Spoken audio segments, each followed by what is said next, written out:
மாப்பிள வாங்க மாமா. நான் அந்த பக்கம். இதோ முடி வெட்ட வந்தான் மாமா. மாப்பிளைக்கு எப்பயுமே காமெடி தான். ஏய் நாடா உங்கள் மாமா இதுவே காமெடின்றான். இது என்ன காமெடியா? இப்போ ஒரு காமெடி பண்ணுவோம் பாரு. தம்பி சிப்ஸ் பாயிட்டு ஒரு 5 கூட எவ்வளோப்பா ஆச்சு? 150 ரூபாப்பா. ஐயோ இங்கேருந்து 2000 விட்டேங்கடா. இங்கே தானே வச்சேன். மாமா சட்டையில் பாக்கெட்டே இல்லை. சட்டை மாற்றி போட்டு வந்துக்கிறேன் மாப்பிள. சரிங்க மாமா, நான் குத்துறேன். கையில் ஃபோன் கூட எடுத்துன்னு வரல. அட நான் குத்துறேன் மாமா, நீ போ. நீ குத்துறியா? நான் குத்துறேன். பா வேணாம் சொன்னல, அது 3 குத்துரு. ஒரு கவர் போட்டு கொடுக்குறானுங்களா? சரி வரமாப்ல. சரிங்க மாமா. நான் எவ்வளோ ஆச்சு? 350 ரூபாப்பா.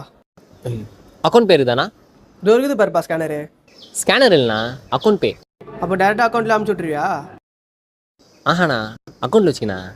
மாதம் கழிச்சு சம்பளம் தானே குத்துறேண்ணா. போ பாக்கெட்டில் காசே இல்லை, தடவுது பாரு.